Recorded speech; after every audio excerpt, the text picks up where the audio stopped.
We are live here at MegaCon. Huge round of applause, everybody.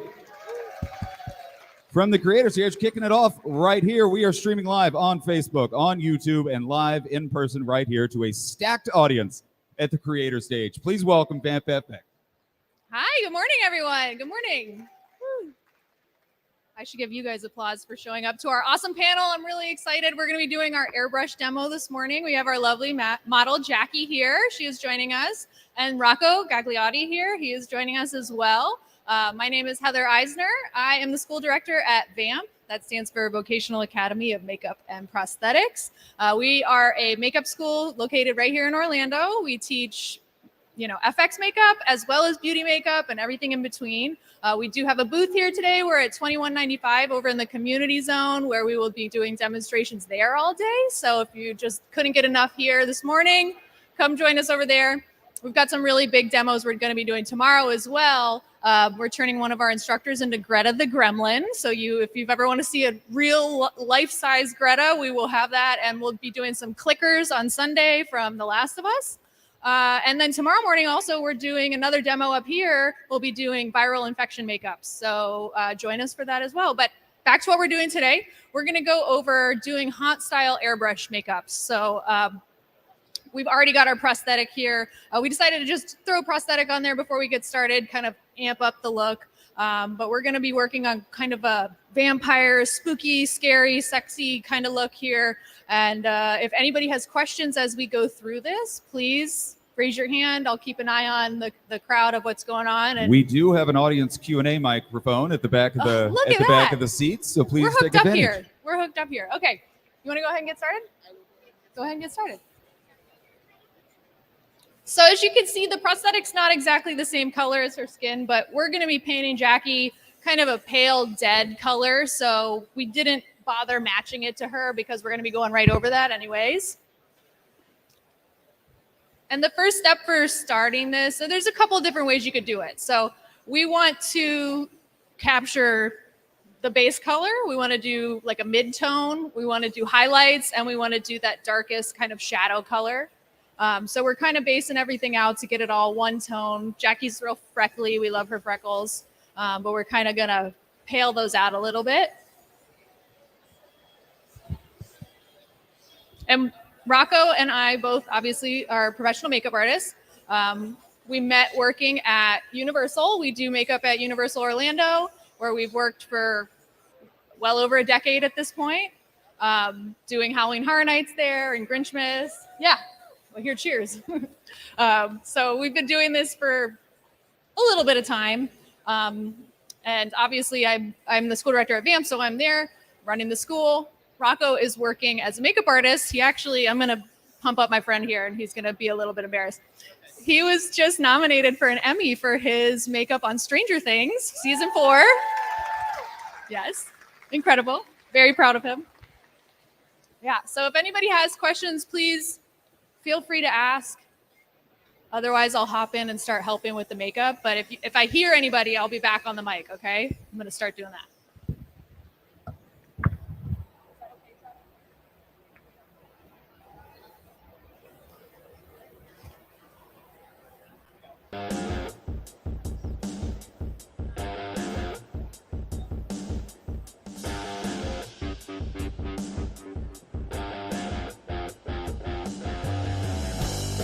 And if you're too shy to step up to a microphone and ask a question, this is streaming live on Facebook and YouTube at the MegaCon and Fan Expo HQ channels. If you ask your questions completely secretly and quietly, we'll put them up on the screen and make sure they get answered. And then you got to stand up and show everybody where you're sitting.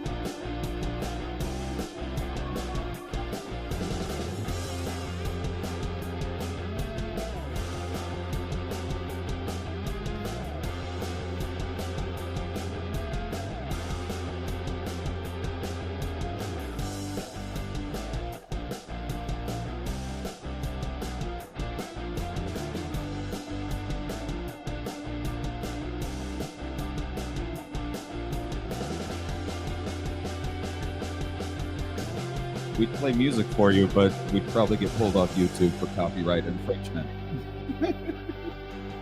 So if we want to do like a sing-along, Anybody can start it.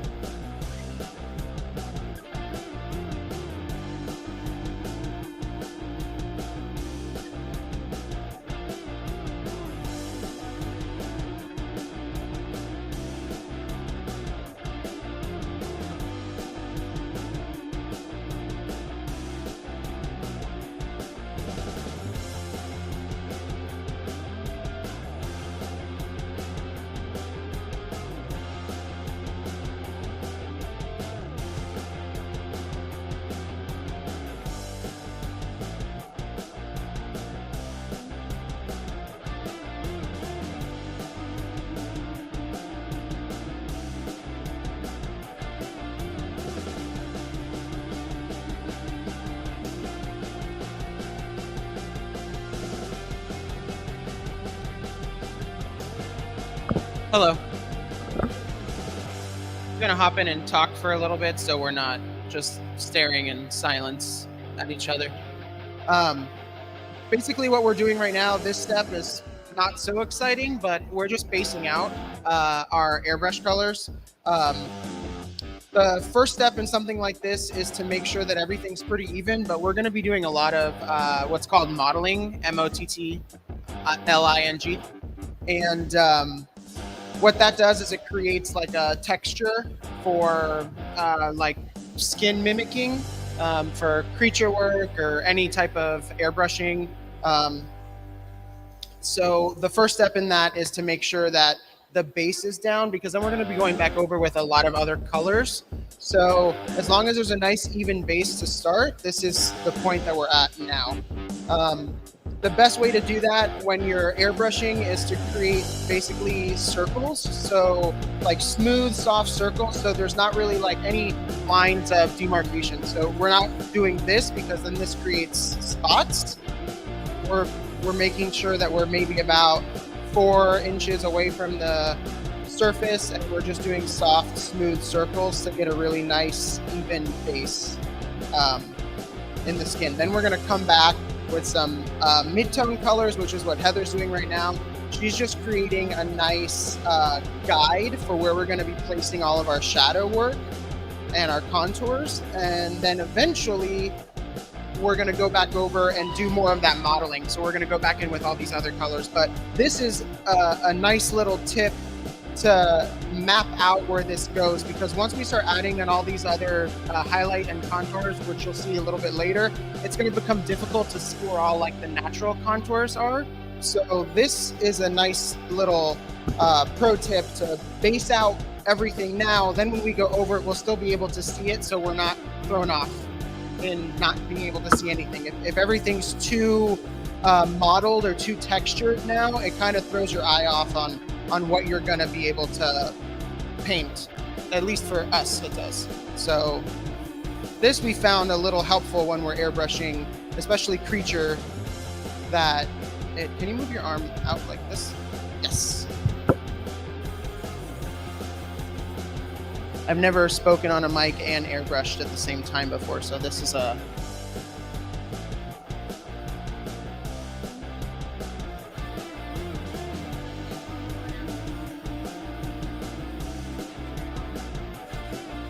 And we're using all EBA paint today, European Body Art, which is great. It's a really preferred airbrush paint for this type of work. It's really opaque, but there's some great hyper-realistic colors in their line. Lasts a really long time, and it's a preferred brand for this type of stylized makeup, this kind of haunt style.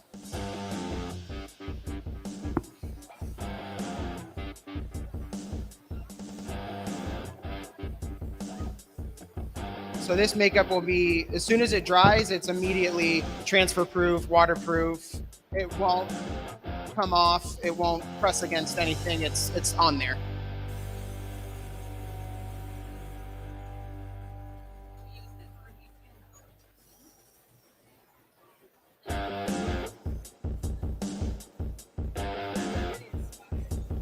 Okay. Let me just here.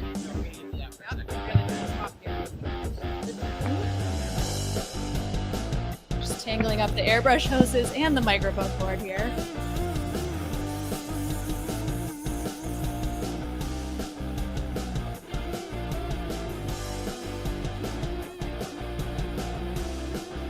So the reason we have to add the midtones back in too is when we had her just all based out so white and pale. If you wear, foundation every day, you might be familiar with this. When you put all your foundation and concealer on and you look kind of like blank, and you have to kind of add some blush back in and add a little bit of life to it. Otherwise, it's just super, super flat. So as you can see, even on this side versus the other side, turn your face to me. You can start seeing a little bit more shadow, and we kind of add that element back in versus just be on this side, which is super whited out so far. So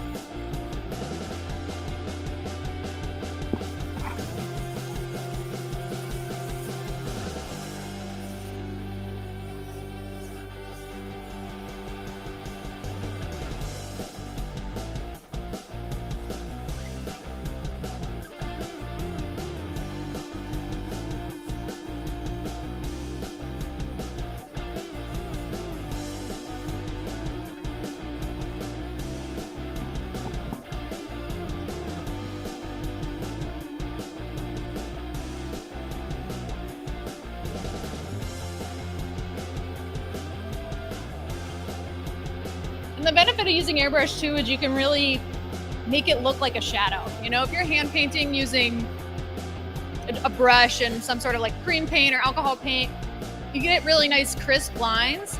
But it's really hard to get these shadowy kind of fades that really mimic what light looks like when it's hitting the skin and the shadow that it's creating. You'll see a lot of times with haunt makeups, it's really punched up. So right now it's pretty subtle, but we will kind of build to it. It's really, really difficult to remove airbrush that you've already put on, So if you start with your black paint and try to pull it back, it's difficult. Because then if you're having to go over that with white paint or whatever, lighter color you're using, it just ends up looking really, really thick. So you're always going to start with, your lighter colors and build into your darker colors, because you can always add makeup. It's much harder to take it away. So for instance, if we're to, make a mistake, we draw a big line across or whatever, and we had to remove that, then when we remove it with alcohol, it leaves a big blank line of where there's no paint left. So we do our best not to make mistakes, or try to make them lightly so it's a little bit easier to address before it becomes, a problem on there. Oh, that's your shadow. Thank you so much for covering my work. No. But that's why we do it lightly, because then you can come back in and fix it. Okay. I haven't finished this side of the face.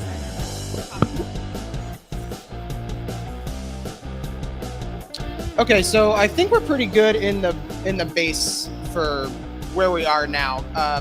Really, it's just more of an even tone and getting away that kind of alive-looking skin. So this is where we're at. The costume that she's going to wear is only going to show basically this upper portion here, so we don't have to worry about legs or anything like that. So this is actually a great stopping point for this base. And then as soon as we're done adding in some of these shadows, we're going to go in and do some of this modeling work here. I like to go in with my highlights first, but then I'll end up going highlight and then contour and then back to highlight like 3 or 4 times until I get the spot that I like. So we're kind of using the next step after we're done kind of mapping out where some of our contours are going to go as a way, like I said, it's called modeling. It's a way to kind of add movement to the skin with just paint. So it's just an illusion airbrush is what this ultimately will end up looking like.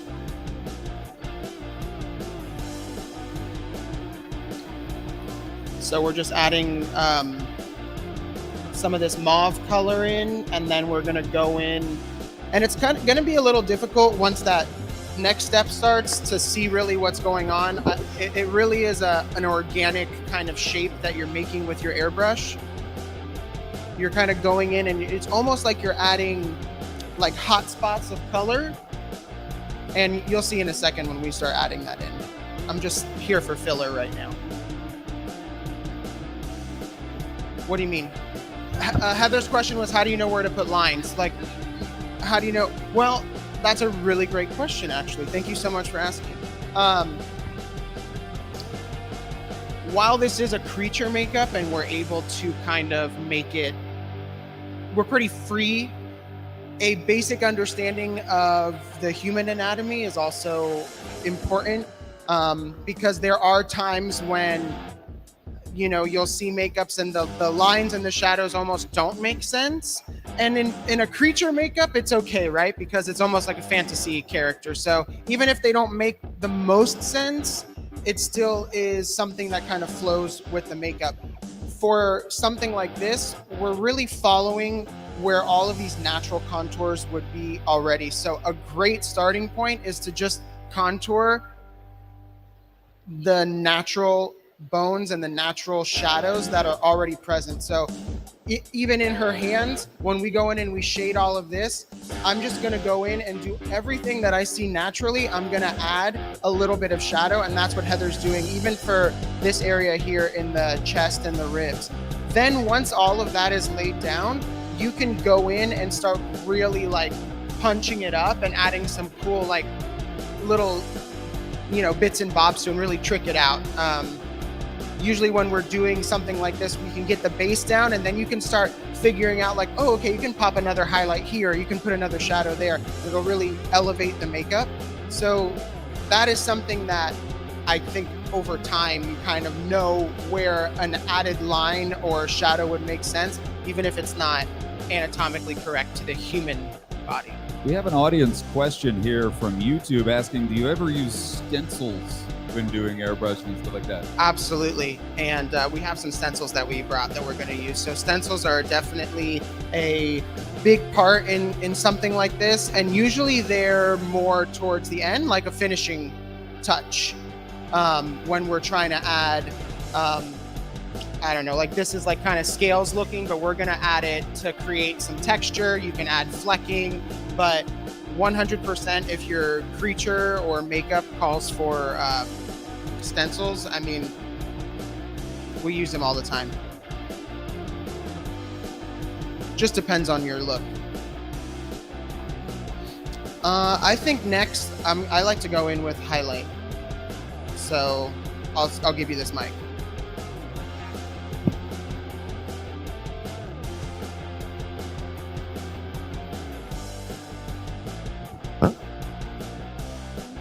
When you're talking, I think of things I want to say, and then I get the mic back, and it's like blank.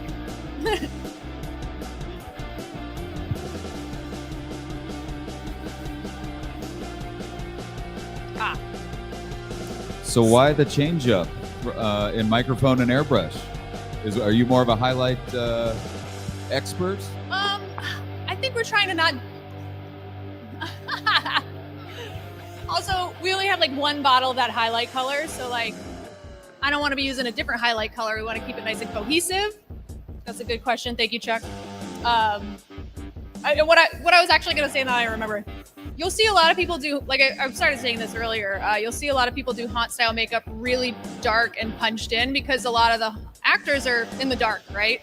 If somebody pops out at you and they look totally subtle and it's dark in there, it's just like, oh, that's just a guy.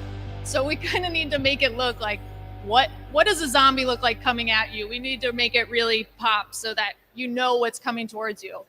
That being said, it's easy to go beyond the point where it's like, what was that? That just looked like a raccoon person, and they have like just black painted around their eyes, and I don't even know what that was.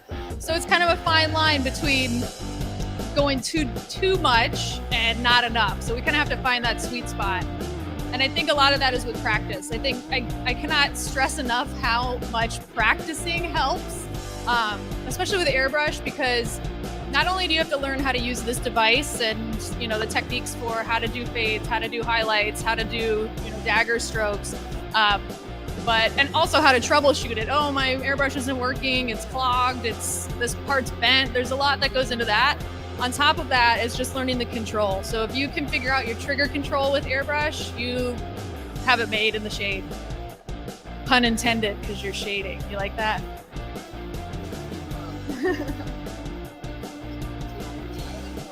And I'm just saying, I'm taking this highlight color while I'm putting all this, if you can kind of see how it looks, those kind of like hot spots. I'm avoiding the contours, kind of. So I'm not really hitting the spots where she went with this kind of mid-tone. So I'm hitting the highlights instead, but I still want the whole makeup to be uniform. So I'm not entirely avoiding it, but I'm not going as heavy in the darkest parts that I'm gonna make dark, if that makes sense. So I actually have a question. Yes, yay, a question. So like how you're doing the shading for the collarbones. For someone like me that's bigger, I don't naturally have them. For someone like that, would you just do like less of it? Yes. So, I mean, first off, that's a stylized choice, right? Some people who, and it doesn't even matter your size. I mean, it's just how your body lays and where the shadows and things hit. If your collarbone is not visible, sometimes it looks kind of crazy adding it in, especially if you move and the paint is like up here and your collarbone's down here naturally. So you kind of have to be careful with that. Sometimes you can even, we'll even tell our model like, hey, can you move this way, lift your chin up, move that way so we can see where your tendons and things are, because we do want to find that accurate placing. And if you're like, you know what, that would look crazy if I add this in and it's not there. You'll see that a lot with like chest, right? The sternum. Most people do not have like visible ribs coming through their chest. And she doesn't have that either. So we're having to kind of fake that a little bit. And you'll also see it when people shade in like cleavage. You'll see this kind of seagull shape. That's just not really what shading looks like. So we try and keep as natural as possible. If you see a shadow, shade it. If you see a highlight, bump that up. But you don't always need to carve in these shapes that are just not there. Yeah. Good question.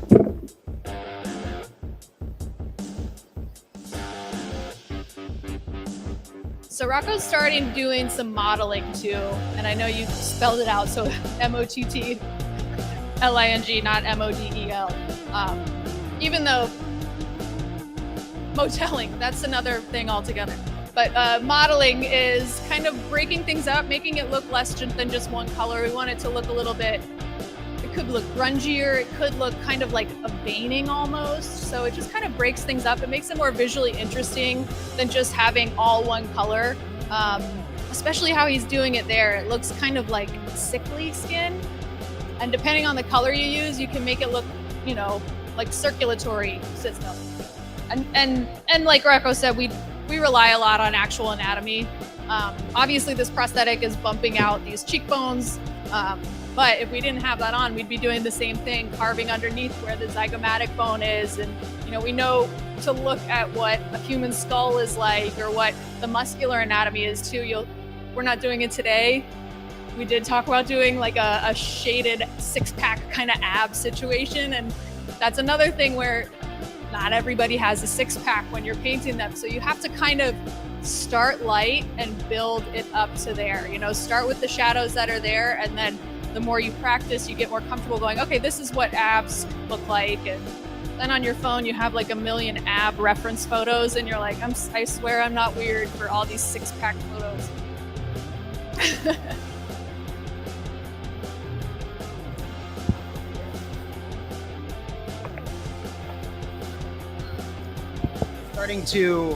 Now I'm avoiding where I put those highlights. So now I'm taking in like a mid-tone color, and I'm going around in like a honeycomb pattern is what's in my mind to create, again, modeling, but I'm avoiding now the first highlight color. So I'm going in deeper to push back the skin with the mid-tone and pop out the skin that I placed the highlight.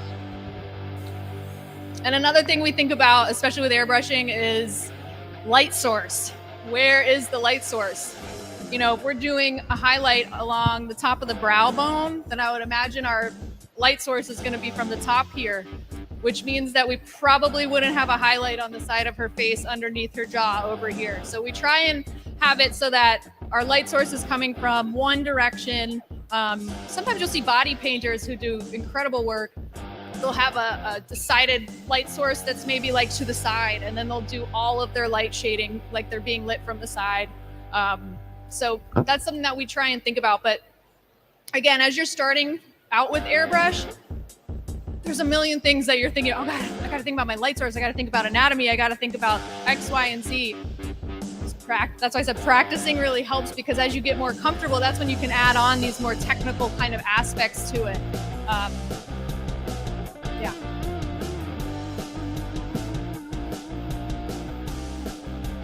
Looking good. Sure, sure. Oh, you're going in with shading color now. Great. Yes. Excellent. Yeah. To claw out her hand a little bit. This eliminates any wrinkles. You obviously have a lot of wrinkles in your knuckles. When you go like this, it opens them up. So then when she relaxes, I'm not going to have all those wrinkled lines. But this is nice because I'm trying to get in between here so she can spread her fingers. That's perfect. And then what will eventually end up happening is a great, like, generic kind of haunt hand is to make it look bony. So to go around the finger and the tendons and avoid the knuckle, because this is where the highlight is going to be. So we're pushing this color on the sides, either side. And then we'll go in with a deeper color and then a deeper color, and then we'll pop in the highlight, and then it'll look like she has this kind of bony hand, but it's really just that illusion airbrush, right? It'll look like a prosthetic without it actually being one. So that really comes from knowing how light and shade work. So the second you figure that out, you'll be able to make things look super 3D. So we actually have a question from Facebook. Simon is asking, how much time does it take for makeup like this? Oh, that's a good question. So if Rocco and I were up here and we were just rocking and rolling and we're not using the mic and we're just kind of in our own zone, we could probably do this in half an hour. Yeah, I'd say half an hour. So, you know, with the haunted attractions, with 2 people doing it. You could do it with one person in half an hour, but maybe it wouldn't have the prosthetic. Correct. When you're sometimes you are put in a position where you have 30 minutes to do it all like that, and you're like, I'm gonna do the best I can. Yeah, we'll have something done in 30 minutes. A lot of times, especially when you're in a haunt environment, it's like, oh, we only have 300 people to do in 5 minutes. Cool, I can't wait. So maybe at that point, we're like going with 2 colors. We've got like our dark color and our light color, and that dark color we're using to do our midtones. And we just go lighter on it, and then the dark color we really punch in for the shadows, and then that light color's our highlight, and that's that. Throw some blood on it. I would say that the fastest would probably be like 30, 45 minutes, and the longest, if I didn't have a time crunch, I could do this whole makeup like for 2.5 hours. Kind of therapeutic. Make it look really cool. Not to mention, I don't know, I get in the zone, even down to the noise of the compressors, like white noise. I'm like, I could do this all day. And then I realize it's been like 15 minutes in one spot. I'm like, okay, move on. I'm gonna start pulling. You want to switch? Yeah. Talk? Yeah. Are you still just doing shadows? I'm just going to start pulling out all this stuff that you did. Great. So I think from where everyone's sitting, you can kind of see how the skin looks like it's kind of marbled, I guess, is like warbled looking a little bit. That's okay. Yeah. She can't use my gun. It feels different than hers.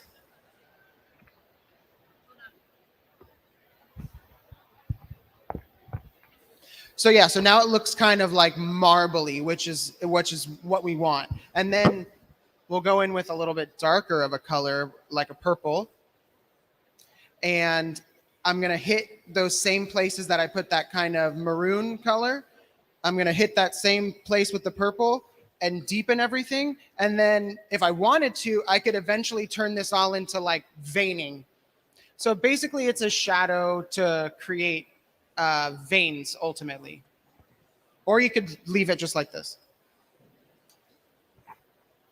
So now we're going to go in, and it's a slow burn, really, talking about it and kind of watching it. It's almost like a paint by numbers, where after you've done it so many times, you know, okay, this step, next step, now we're going to go in deep in everything and really start to pull out all those shadows a little bit.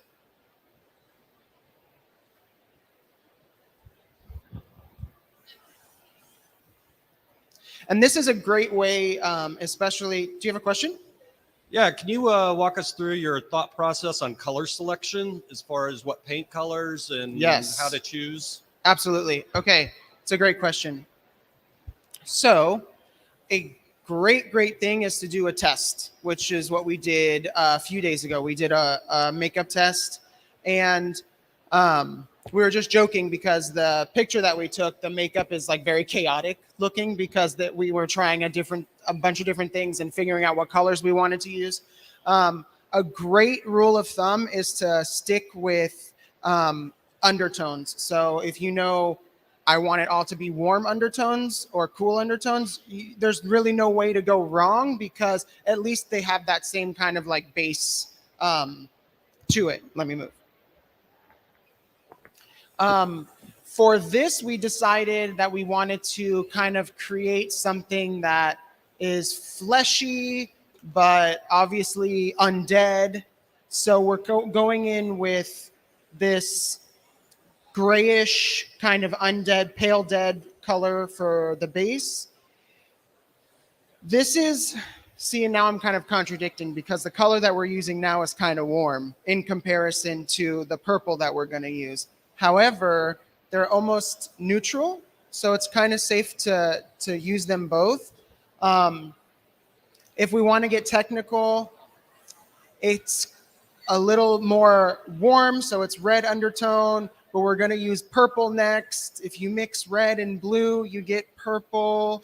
It's all a color theory. It's kind of hard to explain, but it ultimately aesthetically looks very pleasing once all the colors are together. You kind of have this warm, neutral kind of like rust color mixed in with the purple. Will look good, but I think that, what? Yeah, you're I already did that. But that is a great question. And I think what's helpful is a lot of reference photos, and something that works so beautifully is nature. A lot of flowers, a lot of fish, lizards, like reptiles, things like that have all these amazing patterns and color tones.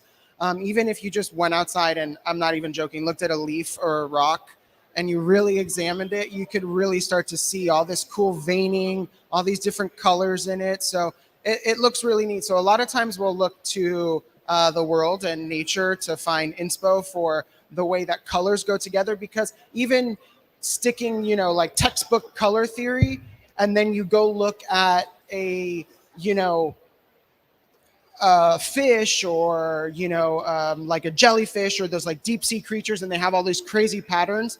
There's colors in there that you don't even think would go well together. And then you look at them and you're like, I didn't think to use that. And then when it translates into a makeup, it's very, what's the word I'm looking for?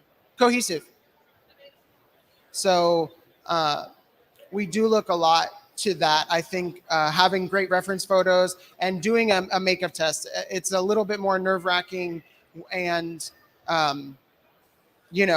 makes me a little more anxiety ridden when I've not practiced something first and then I have to do it. I'll immediately just do something I've already done 100 times. That way I don't have to think about it. What's next? Yeah. Okay, we'll switch.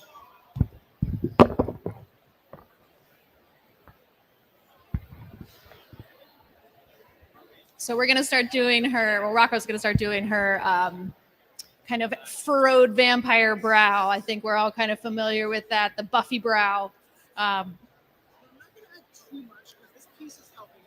Correct, yeah. So this piece is doing the most.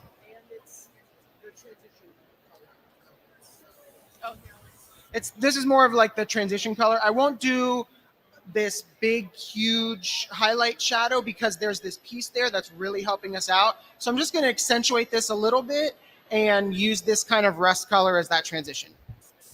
And do some kind of shading. This is going to be like a scary sexy, which is our favorite type of makeup to do. So she'll eventually get a whole glam makeup when we're done. So.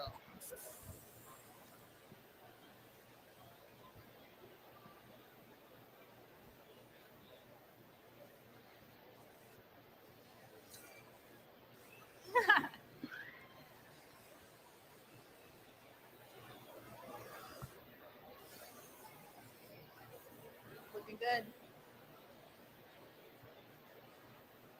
I feel kind of like useless over here with my no airbrush and no one asking questions. So no questions at all. Come on, guys.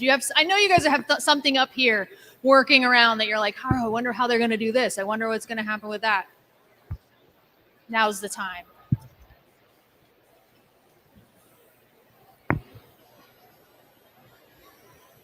I have a question. Okay. Can you tell us about the panel you're going to be doing tomorrow? Can you give us a sneak peek about what you're going to be doing on definitely. stage tomorrow? Do you want to talk about it? Because you did the practice yesterday. So tomorrow we're going to be doing a panel of like an infected style makeup. Me and Chris Osorio, he's sitting right here. He's going to come help us out tomorrow too. It's going to be like a Resident Evil inspired like infection makeup. So we're going to be demoing prostate transfers, which is another style of prosthetic made out of adhesive, essentially. So we're going to be doing a multi-piece prostate transfer of an infected style makeup. So tomorrow is going to be similar, but it's going to have a little bit more hyper realism, meaning it's not going to be so stage theatrical like today, and it'll be a little bit more realistic, more camera ready, I would say. Not that this wouldn't be. This is obviously going to be camera ready too, but a little bit more TV and film versus theatrical stage. So tomorrow will be a lot of veining, a lot of skin texture, a lot of sweat, a lot of different hyper realistic elements to tomorrow's makeup versus today. That's going to be more light and shade and understanding how an airbrush works. Hopefully that was helpful, whoever asked that question. And we have an actual question? Not that wasn't actual, sorry. We have an actual, because we have an in real life question. You know, his questions are actual. It's all good. Yeah. Now I was curious, what's an effect that you would say is like really difficult to pull off, or it's just like really time intensive? Maybe even something that you guys maybe try and avoid having to do, Ooh, I like or that. something like that. And why is it so difficult? Abs. I try to avoid working on mean characters. No. Difficult people. No.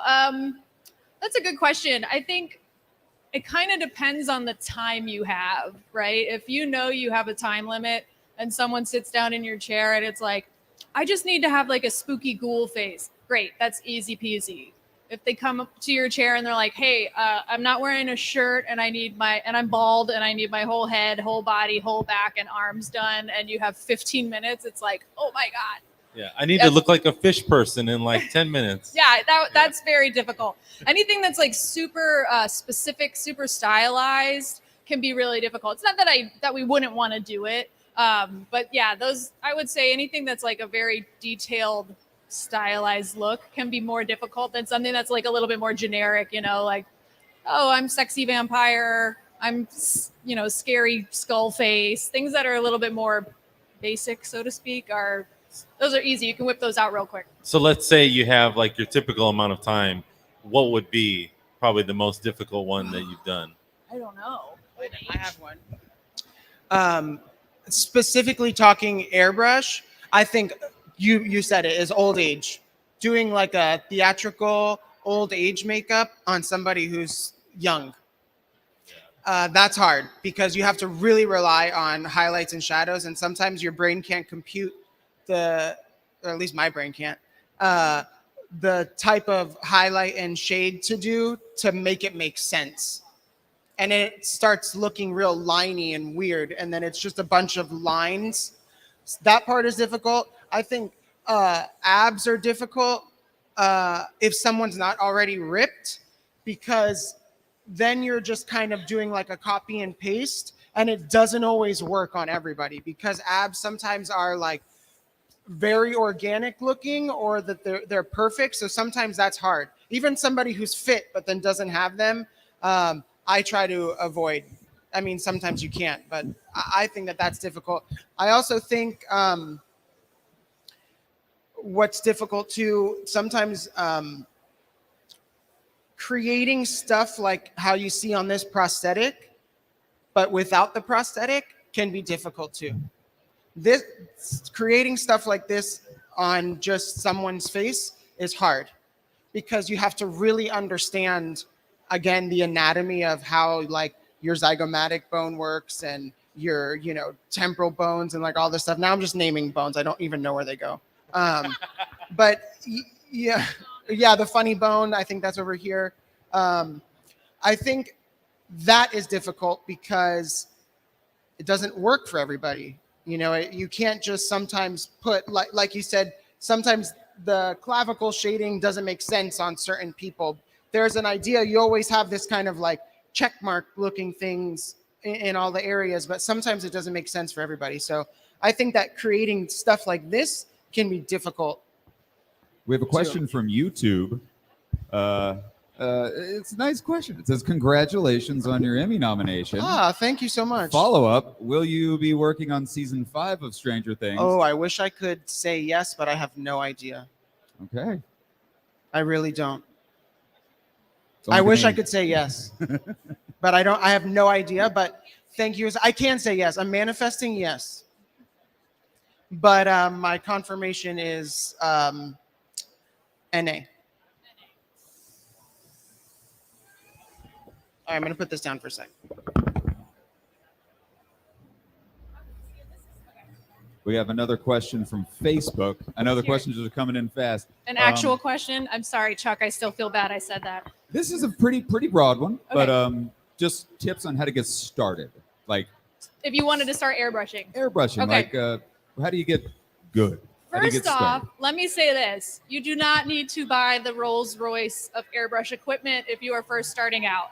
You can get a small compressor from like Harbor Freight, for instance. That's what our Emmy-nominated makeup artist is using today, is this compressor from Harbor Freight. And there's nothing wrong with that, you know. That's like any hobby, though. I don't know about you guys, but it's like, oh, I'm going to start doing this thing, and I'm going to buy everything I need for it. And then like 6 months later, you're like, no, it's not for me. So if you wanted to start getting into airbrushing, buy an affordable gun. We really like Iwata. Those are our favorite airbrushes. It's an excellent brand for what we do. I feel like it's pretty safe to say it's industry standard. We use the Eclipse model, but that is also kind of a mid-range price. They make a line that's called Neo, N-E-O, and that's more affordable. I love that one, and I love that one. This one's super affordable. Yeah. And do they make a bottom feed? Yeah, they sure do. Yeah. Nice. We have it in the store I at VAMP. this one a lot, and it's way more affordable than the original, the HSBC. The Eclipse. Yep. Yeah, so I would say if you want to start, get the equipment that you need. But again, you don't have to spend a lot of money. You don't even have to get an Iwata if you're first starting. But you want to get comfortable with that trigger control. You want to start practicing your color fades. And, you know, people will start and they'll do a line that you pull back the trigger. It's really hard. It's like a circle of paint. And then your line, and then you release the trigger and it ends in a circle. We work on like faded lines where we kind of flick our wrist and do kind of more dagger pointed strokes, which you'll see actually, I think, when we start doing veining in a little bit. But yeah, practice your trigger control, practice doing fades, you know, and don't go all in with the budget on your first foray into airbrushing. And last thing, for paints, if you're first starting practicing, you don't need to go buy, you know, alcohol-based airbrush makeup. You can use water-based when you're practicing, especially if you're practicing, you know, on paper or on yourself. I know when I first started practicing, I'd wear like shorts and practice on my thighs and go up and down my leg doing different things. So, yeah. We have another question from Facebook. Okay. So they're coming in fast. Peyton asks, with the one button on the airbrush machine, how do you change the flow amount of the makeup coming out? Amazing question, Peyton. Thank you so much. So we are using a dual action trigger airbrush, which means you push down on it and you can also pull back. So when you push down, it's just air. And as you start pulling it back, the further back it goes, the more paint comes out. So that's what when I talk about trigger control, that's what I'm talking about, is being able to pull back the right amount for how much paint you need. You know, not everything requires the full back, full speed ahead. Sometimes you just need a little bit. And on top of that, you'll notice, I mean, you can control the pressure on your compressor. And And you'll also notice we pinch the hose a lot. So it can be damaging. I've heard it can be damaging to the hose. I've had the same hose for like 10 years and I still do that. So far, so good. But these are also fabric lined ones. If you use like just a plastic one, okay, fine. Maybe that would break it. But yeah, so we'll pinch the hose and kind of get used to. Can you hear that? No. Oh, you can hear it. Okay. No. We're using black, so it just blends right in. Yeah, it's black. So we're good. So yeah, we pinch the hose to kind of control how much air is coming out, because the more air coming out, the more strong the paint can be. The less air, the lighter. So you kind of have a two-way control of pull back the trigger just a little bit and pinch the hose a lot, then you're getting very little paint. But if you don't pinch the hose at all and pull all the way back, you're getting like full blast of paint. Cool. Great question. Great question. This is the part 2 in the makeup where it starts getting, not a lot, but like a little scary, because even when doing darker things, it's like, that's, like I said, it's hard to come back from when you have that darkest color on. When you're doing the midtones and stuff, you're kind of like, okay, I can change this, I can change this. And that's why you want to map out so well, so that when you do add that darker color in, yeah, there's no going back, and you know you have it in the right spot. Ooh, yeah, look at that.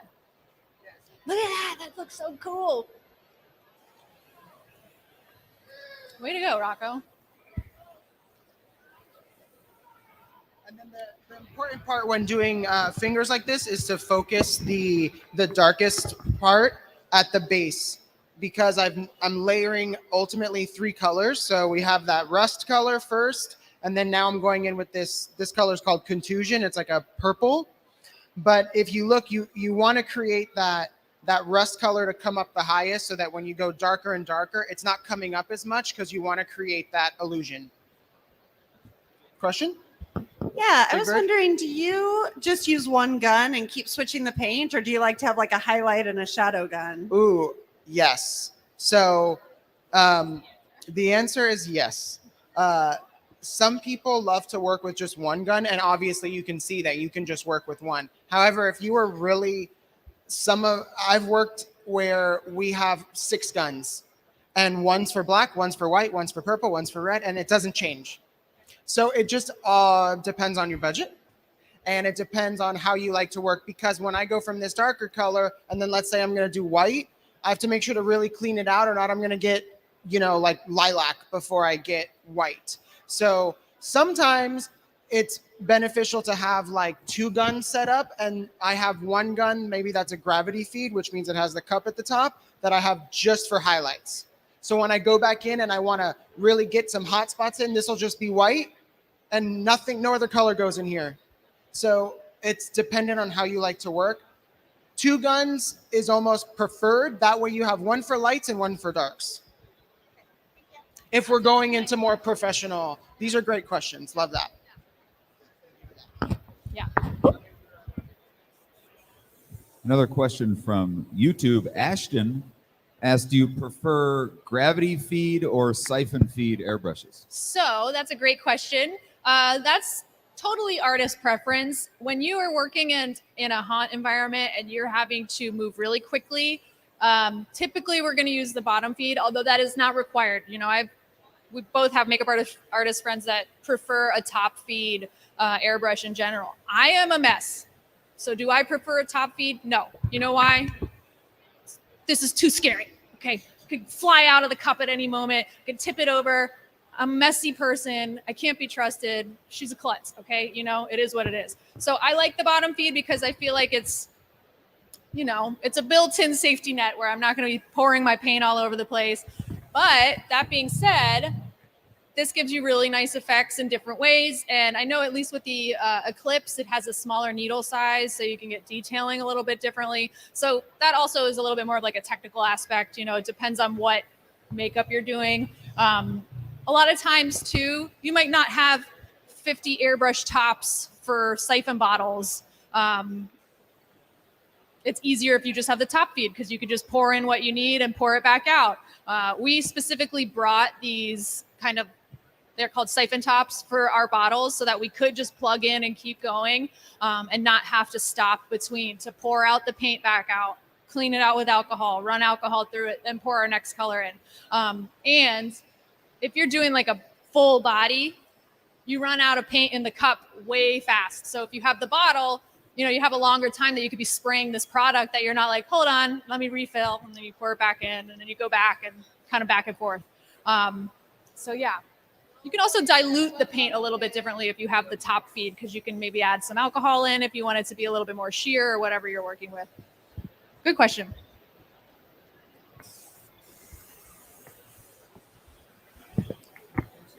Yeah, go for it. The contacts like match the makeup right now in a pretty way because it's like a brownie gold color. Cool.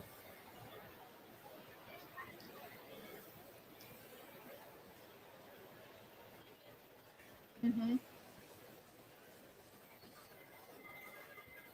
I love seeing my friends do cool stuff. I'm like, oh yeah, it's doing great. This looks great.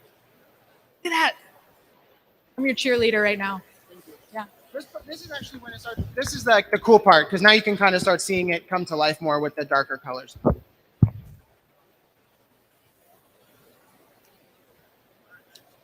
Question from YouTube. This is a question for the model. Does it tickle when they airbrush your armpit? It's really cold, actually. So a little bit, I guess. But it's not like, hee hee. Because it's alcohol based, it is very cold when it gets applied and it's getting like blasted at you through, the airbrush.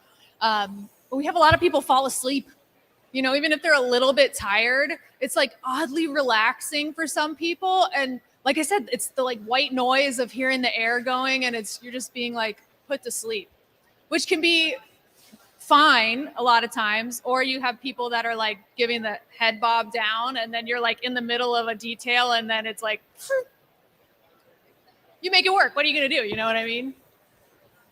Or that, yeah, you'll get it can also make it difficult when you're like needing to see it where a shadow falls and somebody's like leaned back, but you need their cheekbone to be in like the right place. But we make it work. It's at the end of the day, it's not that deep. It's what? That I've done a beauty makeup. Yeah.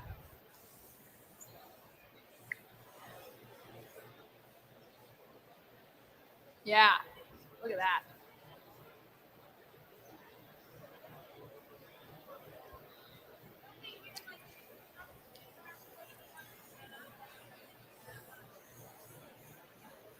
People get really self-conscious too when they get airbrushed, because we are human. Everybody has a little bit of hair on their body that's just, natural. And I can't tell you how many, specifically women I've had in my chair that are like, oh my God, I have to shave my mustache because they get airbrushed and the paint picks up every little tiny little piece of peach fuzz on your face. And I'm like, it's not that deep, but people get really self-conscious about it. But you can kind of see a little bit on Jackie even, and it's people's insecurities come out when they're in your chair for some reason. Maybe because you're right up in their face, but.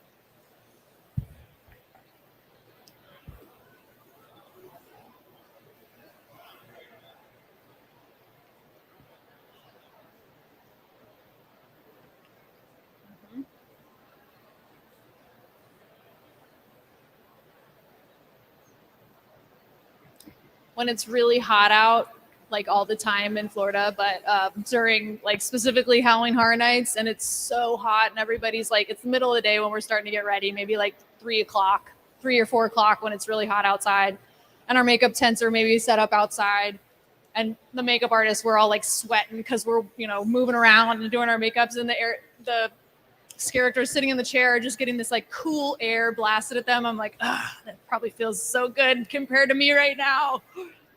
Little personal anecdote for no reason. We have a question from a gentleman in the audience. Oh, great. So with the alcohol-based paint, when you wash afterwards, is it using alcohol to wash off or just a shower or what? That's a good question. There's a couple different ways to remove it. Will alcohol remove it? Yes. Do we recommend dousing yourself in alcohol? Not really. Sometimes if you have like a really stubborn spot, maybe where there's like a lot of paint buildup, maybe on like a cotton pad would use alcohol. But we typically use we'll start with like a makeup remover. We typically will use something like, I think it's Vapor is what EBA. Yeah. So that will remove the alcohol paint. Cold cream will remove it. Oil-based removers in general. Coconut oil. Yeah. What else was the thing I was going to say? Shaving cream. Really? I don't know why, but like certain shaving creams will remove it. I don't know if there is like alcohol in it, so it removes it. But yeah, some people will use shaving cream, and then Neutrogena wipes will take it off, and a hot shower. Yeah, but something when it comes to like removing any sort of more professional makeup, alcohol based or prosthetics, be gentle to your skin.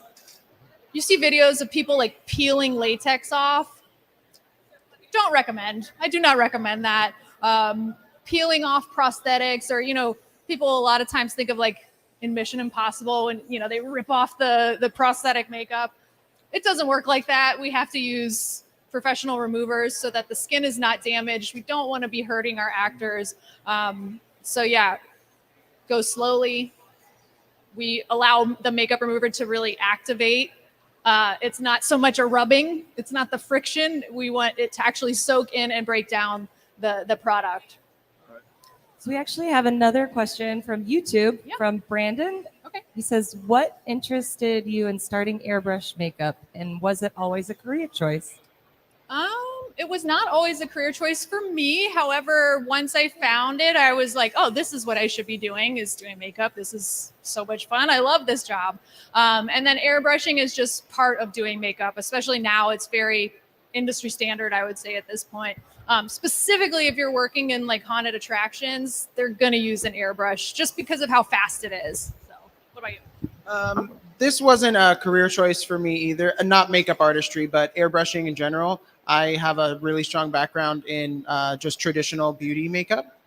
I worked for a lot of different retail companies for a long time, and then kind of fell into the FX world. And now I do a lot of FX and airbrushing, and both ultimately. So I didn't go into it thinking, oh, I want to be an airbrush artist. It kind of just snowballed out of control, and now here I am. Yeah, as a makeup artist, you pick up so many different skills, and the more things you know, just like with anything, it just makes you a more hireable and just a better artist if you're well-rounded enough to be able to airbrush and do FX and do really good beauty makeup and be able to do whatever other technique we may have to do for something. I know we have another question. Yeah. What are your tips for hot, sweaty Florida summer airbrushing? How do you keep it in place? All right, good question. First of all, you want to start on dry skin. So if somebody's like super sweaty, I recommend even just like paper towels to remove the sweat. We can use things like a barrier cream that can help, but that also just helps protect the skin from being like stained. We'll use zinc powder. That helps people from sweating. They used to make something called Sweat Stop. I'm not sure if they still do. They still make Sweat Stop? Okay. But yeah, so we can use that to kind of put that over the skin and create a barrier to try and stop that. But it's hard because that's just part of it. And I know when we're working at events that are pretty long, we apply the makeup, like I said, maybe 4 o'clock in the afternoon, and they have to work till 2 a.m. We just have to do touch-ups. At a certain point, they'll have to come back. Yeah, and that's another one. We have Pro Seal setting spray, any sort of makeup setting spray. That also helps quite a bit. But yeah, sometimes they just have to come back for touch-ups. And that's just like a spray on after all of that's done? Yes, yeah. They make a lot of different types of setting sprays, and you can use it for beauty makeup. We use it on, prosthetic makeup. We use it on airbrush makeups. We use it on everything just as like a way to kind of lock it in. And a lot of them are waterproof. So that kind of helps with sweating just because, sweat is water-based. So, Yeah. So you said there's a couple different kinds of the paint. Yeah. Is the alcohol-based is a better one for Florida? Yeah, and that's another thing is that the alcohol-based, because it's alcohol-based, water doesn't break it down as easily versus if you're using a water-based. I explain to people kind of like how watercolor works, right? You have your dry cake, you activate it with water, and then when the water evaporates, the paint is left. But if you were to add more water, it's going to dilute it again. So with the alcohol base, because it activates with alcohol, sweat will still come through it, but it doesn't wash it off right away, So it just has a little bit more staying power. Awesome. Thank you. Yeah.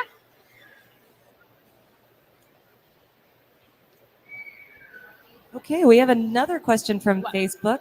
What is the most memorable job you've done? And also, what has been the most rewarding part of that job? Most memorable job and most rewarding. I feel like I think I might know yours. Yes. Spoiler alert. Spoiler alert. I won't even say that. Okay, say something else. Okay, I'll say something else. My most memorable job, I got to go to Hong Kong for 2 seasons and work Haunt at Ocean Park, which is like Halloween Horror Nights. It's like very similar. Haunt, like it's a theme park that has a haunted attraction like maze. And it's this illusion style airbrushing. And that was probably my most memorable. We were there for 3 months from August to November and got to do just really awesome makeup and live in Asia for 3 months. So that was probably my most memorable. And getting to work with an amazing airbrush well, a lot of amazing airbrush artists, but I feel like we should shout out Josh. Josh Council is a makeup artist. He's a specifically amazing, well, he's an amazing makeup artist, but an amazing airbrush artist. I would check him out if you're interested in seeing different, painting techniques. Yeah, Badass Body Paint is his Instagram handle. And he has taught us both a lot. So shout out to Josh. I feel like my favorite job has been and maybe will always be working Grinchmas.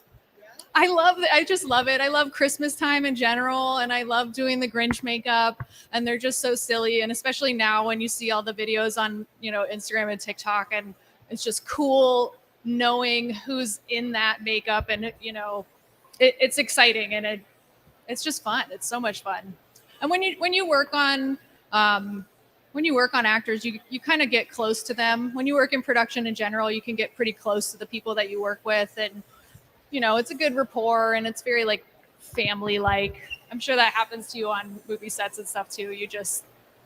It's fun. It's a lot of fun.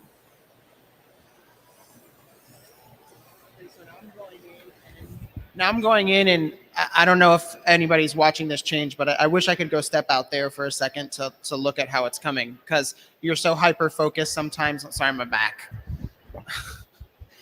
You're so hyper-focused sometimes all the time on your makeup that you have to go take a step away from it and really see the progress, which I probably will go do. But what I was doing while Heather was kind of going over everything, I was really starting to punch up all my highlights and punch up my contours. So I'm just adding in some little hot spots around, and now I'm going in. If you can kind of see the difference between this side and this side, there are some deeper spots. I'm going in just on the very deepest spot to create that really nice blend, so it looks like it's really sunken in. And this is the part where your base is the human anatomy, but maybe not everybody might have this many tendons on their neck that are visible.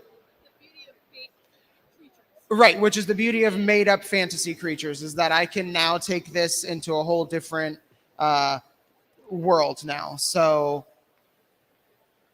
we're just now punching everything up, and then in a little while, I'm gonna probably start on her beauty makeup just so that we can get another element in here. We're gonna do some spattering. There's a lot more that still needs to happen, but something to keep in mind while you're doing this is balance.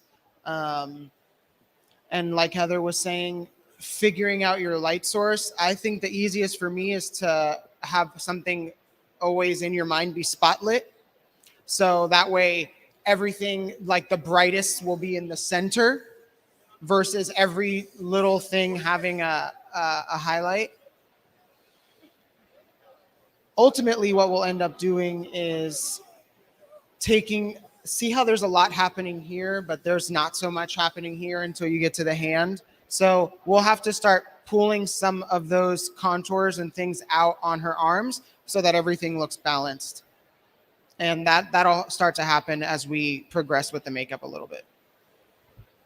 I'm going to put my mic down until we have another question.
Tickles, doesn't it? Tickles, doesn't it?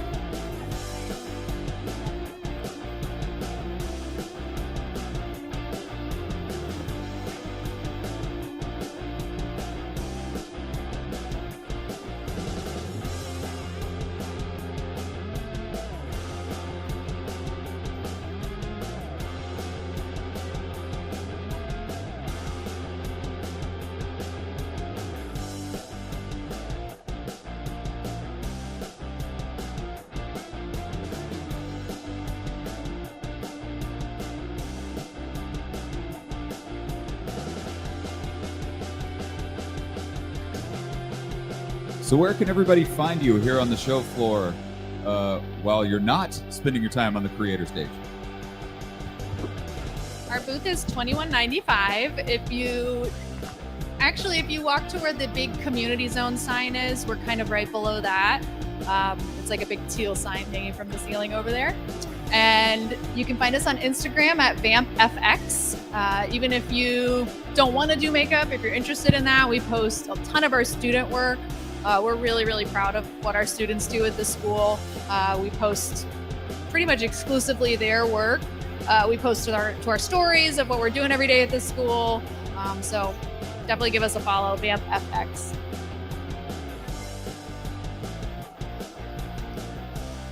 Is that just a black eyeshadow? Oh, black gel liner. Kind of smoking it out with the fluffy brush.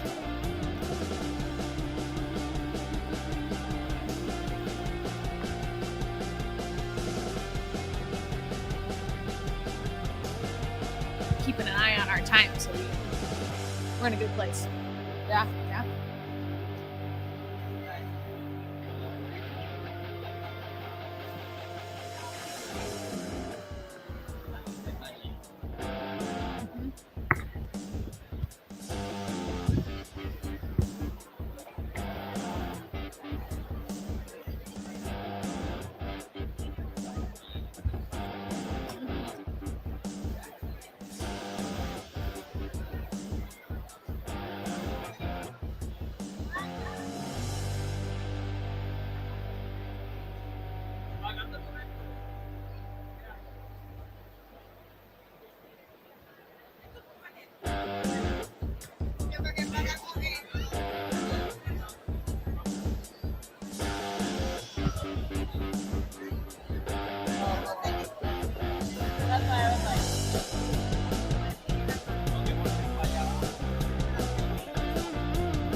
Can't wait for us to add lipstick.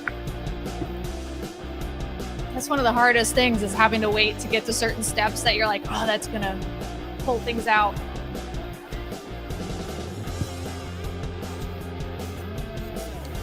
You're gonna what? Yeah, yeah.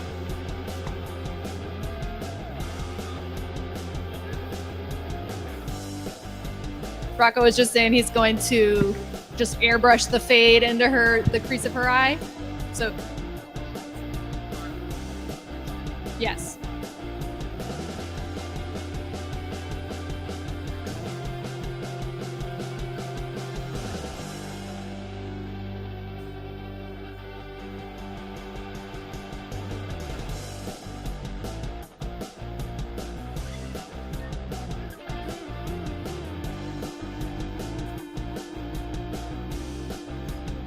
We're having a technical difficulty with our airbrush. It happens. I'm just waiting for, sometimes this will happen when you're using the siphon bottles. Due to physics, you need to have a small vent hole in the top of the bottle so it doesn't create too much suction.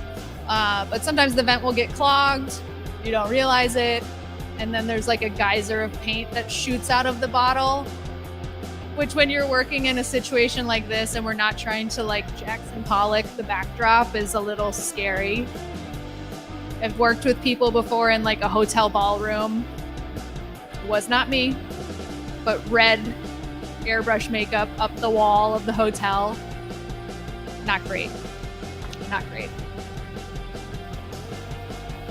When we do makeup I work for a company called Blue Whale Studios, and they staff the Halloween events at SeaWorld Orlando.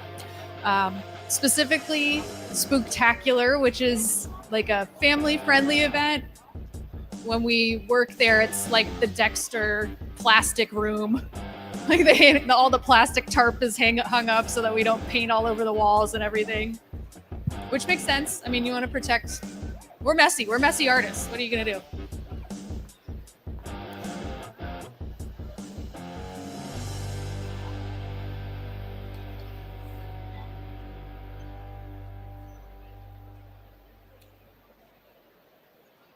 All right, Rocco's now doing some bottom liner. And one thing to keep in mind is we've always got to communicate with our talent, our model, our actor, whoever's in our chair. You know, we have to tell them, look up, let us know if you need to blink. Sometimes you'll have people that just kind of power through and their eyes are watering like crazy. We don't want you to be in, yeah, and she has big lenses in, but we do not want you to be uncomfortable, so.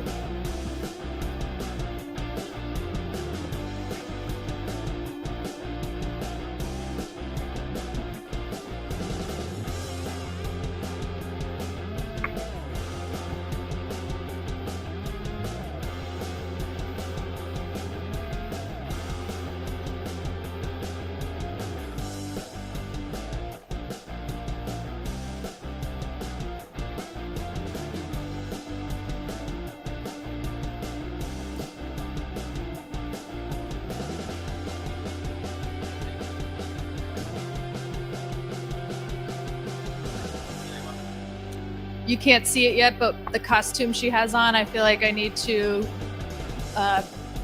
give a shout out to Victoria Elizabeth Black, who lent us this beautiful skirt. I did not have time to make a second costume that I was working on, so she was very kind and is letting us borrow this spooky kind of situation we have under the cape. So thank you, Vicky.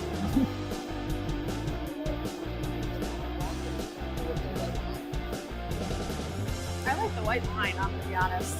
Oh, sorry, Jackie, you don't get your inner line.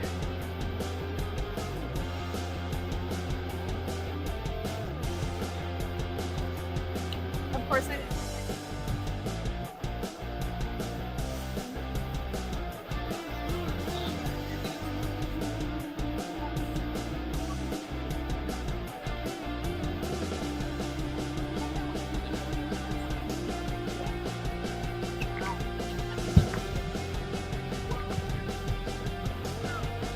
I'm sorry. I said I wanted to punch her face in a little bit, but I meant like the paint color. Sorry, Jackie. Yeah, I feel like we need to add a little bit here. Stronger. Remember how we were on the test makeup? We liked that, but not the whisker look.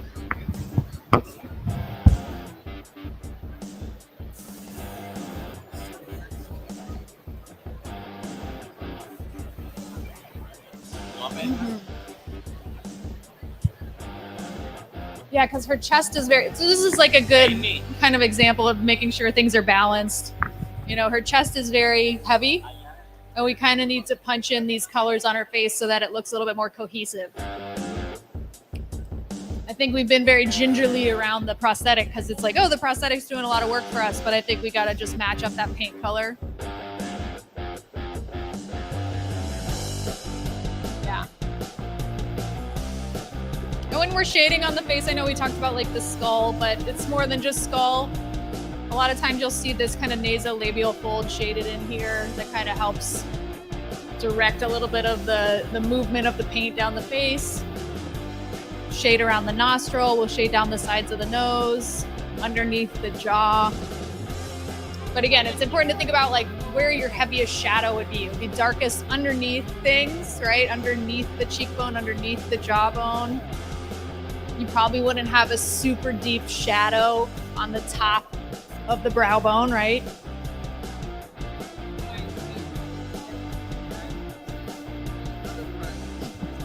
Another part to remember is when you're adding in something like around this nasolabial fold, I can't now just go in with the purple. I have to think about all the colors I just used. So now I have to go in first with that rust color, then with the purple color, and then I'll top it with whatever else I'm doing. So, and you'll learn that the hard way. If you don't remember all of the steps and the color gradient that you use, it'll be off. And especially something that's so prominent right in the middle of her face, you have to make sure it's the same colors that you've used throughout the entire makeup.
Something bad happened. I dripped. Remember I told you I was messy? I can't use the top feet. I can't even use the bottom feet without being messy. Ugh, disaster. That's okay. We'll fix it. We're on it.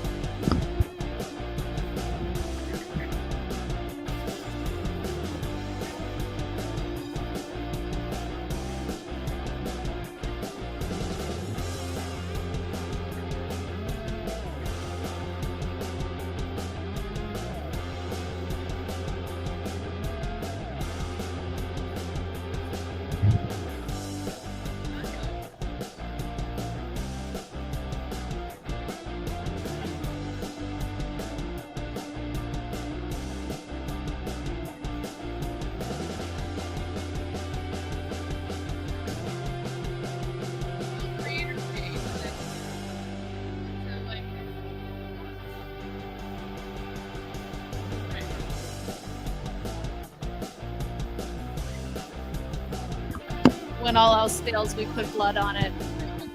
Just cover right up. It'll be great.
Can you remind us one more time where your booth is at? 2195.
Let everybody know this is probably about the last call for questions. If you're watching on the live stream, or if you're here in the audience, if you have any questions, we do have a microphone in the back. If you're watching the live stream, last call for live streaming fan questions.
Okay, so for those of you who are still with us, we've had a makeup breakthrough, and we're adding a little bit of this kind of vein tone in there.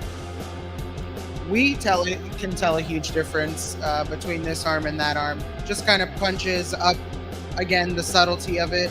It can be more, but it's adding another color. It's breaking up a little bit,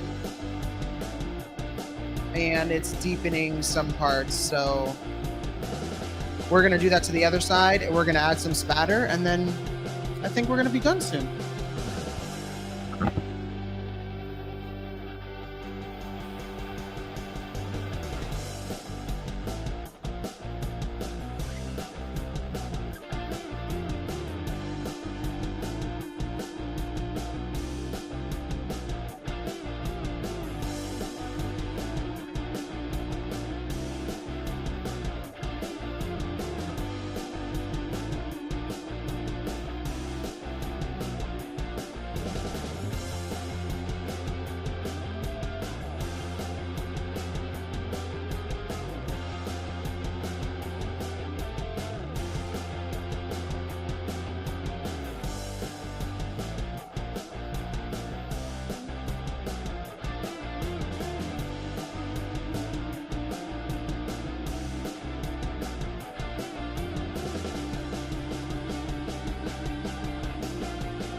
Okay, hello again.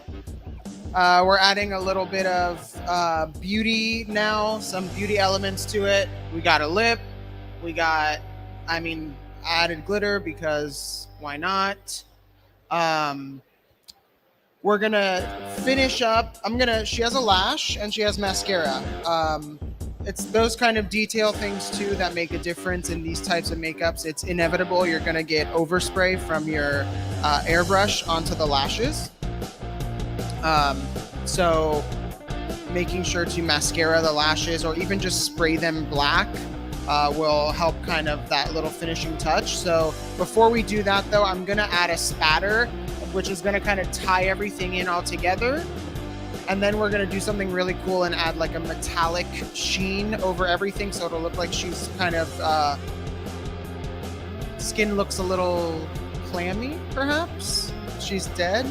So I'm trying to avoid the word moist. Yeah, we're gonna add a little spatter. It'll tie everything together and then we'll be done. So if anybody has any questions, now is a great time for like a last minute question about the beauty or how the spattering works, but I'm gonna do that right now.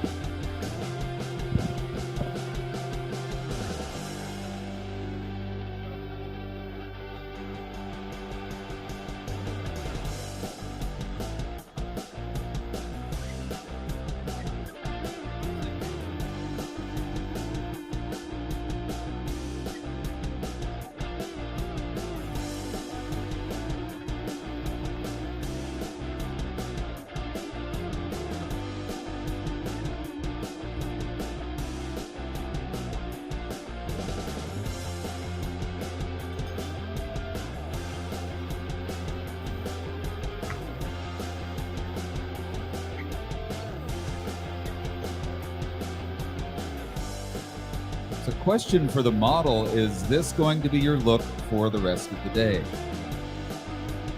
All right, and where will people be able to find you? Back at the VampFx table? Right.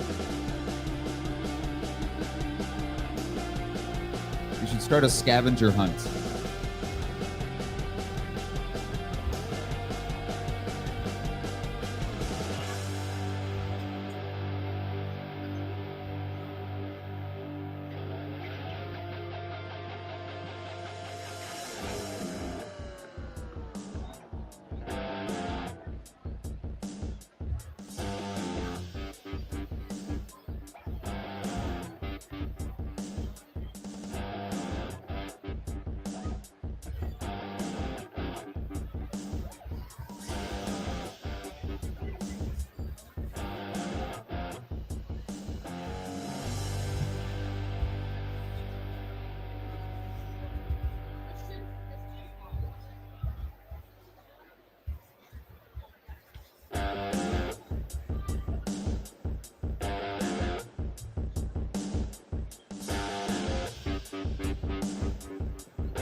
Okay, for those of you still listening and those of you who are here, this is a great, what's the part that word I'm looking for?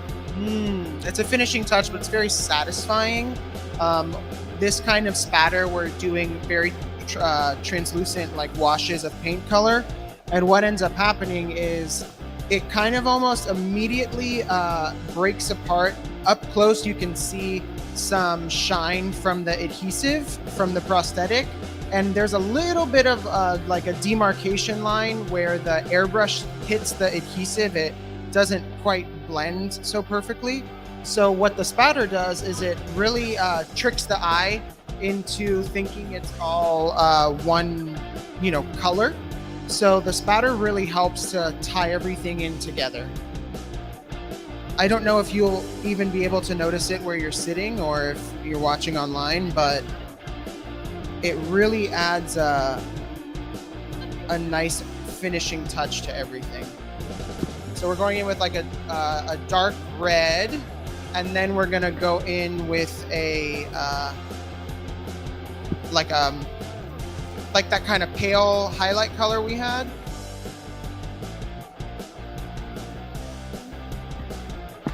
Well, that's okay. Let me see.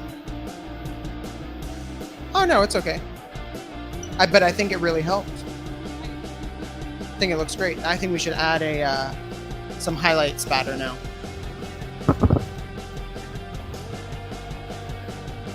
Okay, and then we're gonna add a metallic spatter, and then we'll be done. So I'm gonna do that quickly, and then which one are we gonna use? There's like a couple different undertones. So this is a really cool trick to make skin look almost kind of wet. Yeah, I like that too. So the EBA has a really awesome metallic palette. So it's like a chrome metallic palette, and there's some that are almost invisible, but they have a undertone. This one's blue, this one's silver, pink, purple, and gold. So we're gonna do one that has like a gold undertone, and doing a light mist of that will again kind of make that skin have movement.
If you're just joining us here at the creator stage, up next after this cosplay demo, we have the folks from Kubert School are going to be coming up here doing a drawing demo, teaching you, showing you the art of comic book drawings. They're going to be doing live sketching. They're going to be sitting down with Emma Kubert herself for a little Q&A with fans.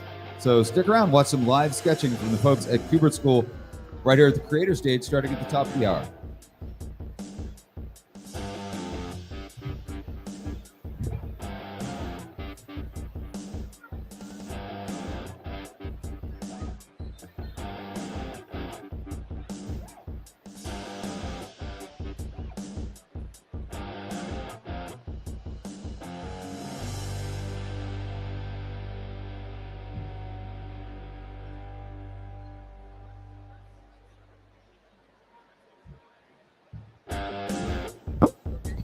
I don't think I even talked about this, but we use the European Body Art Blood.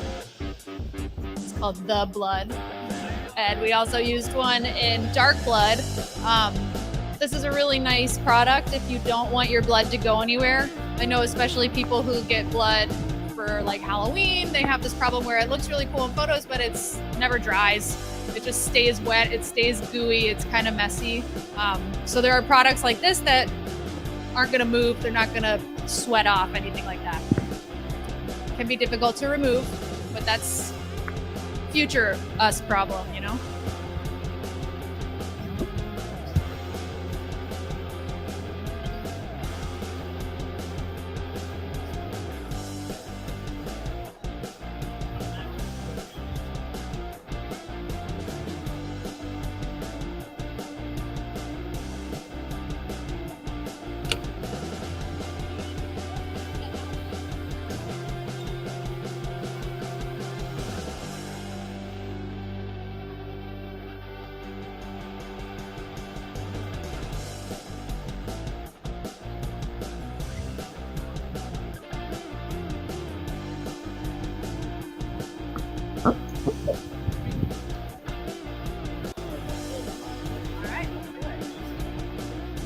Thank you guys for staying with us while we do this demo. I hope you enjoyed. We're getting close to kind of our finished character here. And once she takes off this cape number, we'll be more in character.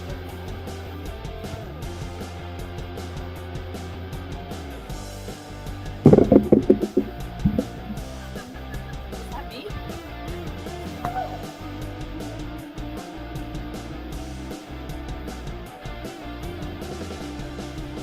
Yeah.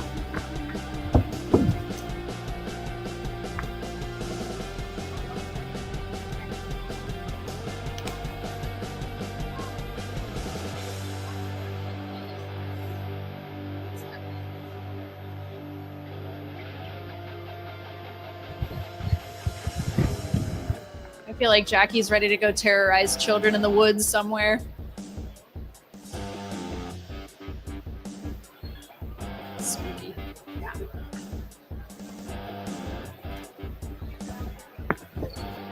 All right. I think, oh, and the last. Yeah, and then we'll be done.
Okay, I think we're gonna call it. Like I said, thank you guys so much for joining us. Thanks to everybody that joined us on the live stream. If you want to come check this out up close and personal, we'll be at the booth 2195 in the community zone. And if you have any questions that you were maybe too timid to get on the mic about, we'll be happy to answer them there. So thank you guys.